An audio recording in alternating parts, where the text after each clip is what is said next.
I can remember walking into the studio for the very first time, and it was for the Dr. Max show.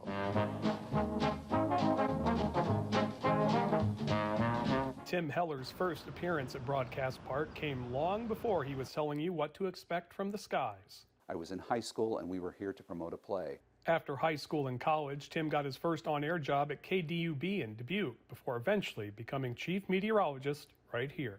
Well, I grew up watching Channel 2. I grew up watching Dave Shea and Pete Seifer, and then I had an opportunity to work with them. Tim joined the proud tradition of weather forecasting excellence here, following in the footsteps of Conrad Johnson, Dave Town, and so many others. This is the station I grew up watching. Of course I wanted to work here. Have you seen Channel 2 News lately? My son Tim, he's the new weatherman. It was a time Tim and his team were able to utilize their very own Doppler radar.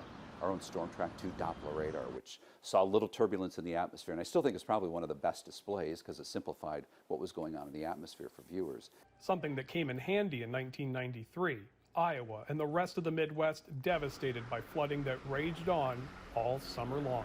I was really proud that KGAN, my station, took the lead in developing this program called Flood Day, broadcast across America.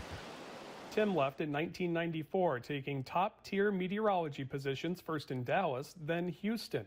A cool front comes in, slides underneath that warm, moist air. Now, Tim is retired from television, something his family is thrilled about. I was never home for severe weather for 35 years. My wife and kids went through every storm without me. And now that I'm kind of retired from the on-air side, my wife has made it obvious that I will always be home now for every storm. But Tim is still active in the community, training the next generation of meteorologists to better translate their expertise into the information their viewers need to hear.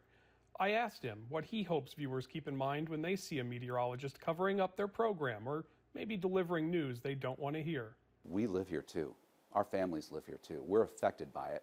But when we're on TV, we have to kind of put that aside and really focus on keeping our community safe. And Tim is grateful Broadcast Park gave him the opportunity to do that job for the community that raised him. The snow showers will be tapering off tonight to do flurries.